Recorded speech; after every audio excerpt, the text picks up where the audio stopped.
Hi all, it's Kelly with the Appalachian Booksmith.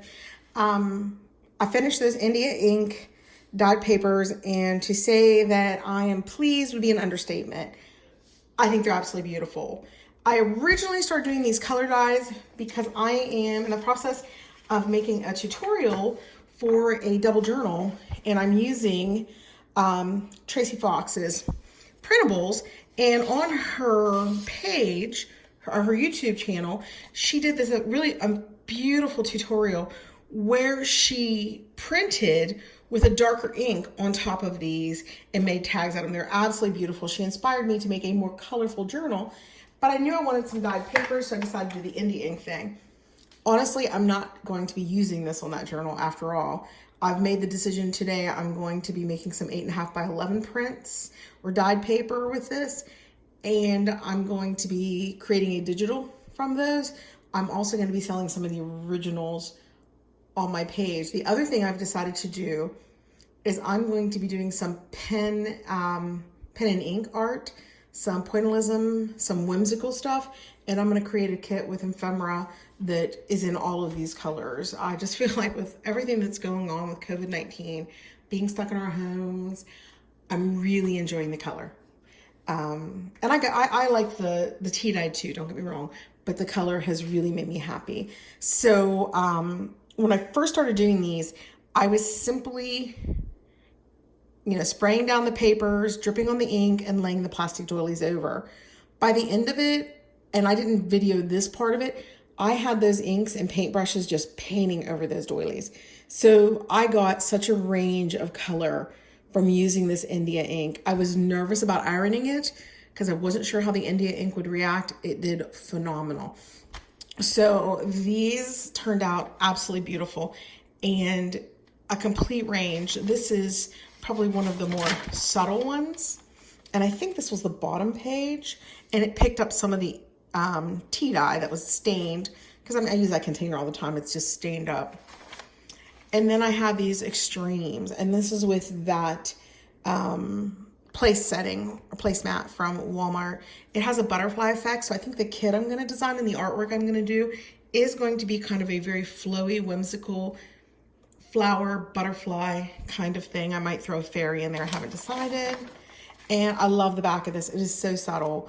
I'm probably going to do some scans of parts of these. It's a little difficult because they're large. They're 18 by 12 sheets of paper. Just everything was wonderful. I didn't spend a whole lot of time ironing, but they ironed lovely. And I love how subtle it is on one side, and you get these bright colors on the other. This is probably one of my favorites because you have all of this subtle splashing, and then you have, it almost looks like where these places are, you go from a real organic feel to kind of a mechanical or just less of that softness. But then I flip it over, boom, there's that softness. Love it. These turned out so beautiful. This one, just, you can lightly see the print. Now this is where I just couldn't believe it. This is the doily that I ordered from Amazon. It is linked on one of my other videos. I'm probably going to link it on here too. They're place setting doilies, and this is unbelievably beautiful. And this is probably 2 or 3 pages down from where I just started painting the ink on. Even though the ink isn't water soluble, it did bleed through all of those pages. And this is just absolutely beautiful. And of course, then you have the more subtle side.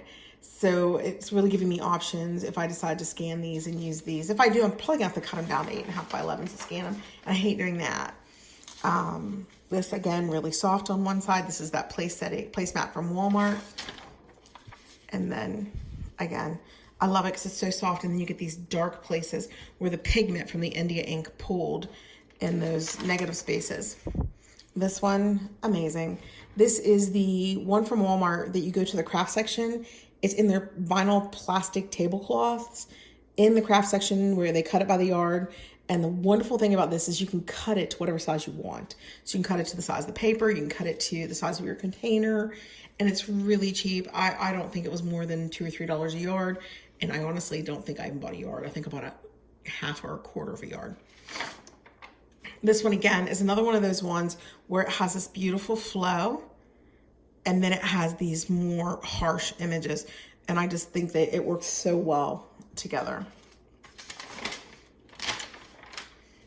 And the back is beautiful. Now, the pages I'm showing you now are the top pages. When I was completely done and ran out of doilies, I was nervous about how much India ink I used. So I started just wetting papers, laying them on top and pushing them down and spraying them.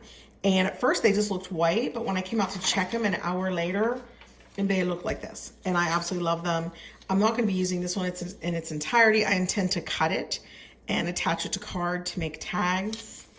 But I just love that. Some of these just turned out so absolutely beautiful. And then this was the very top paper. It got the lightest, and this one I am gonna be using as a full sheet of paper. So I got so many different effects. It was really worth it. Like I said, I am gonna be doing 8.5 by 11s later today.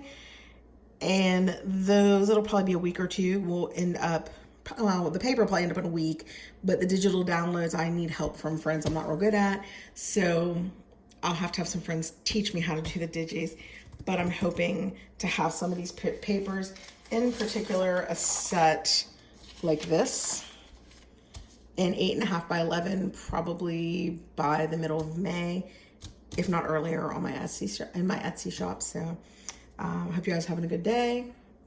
It's raining here in West Virginia, but that's okay.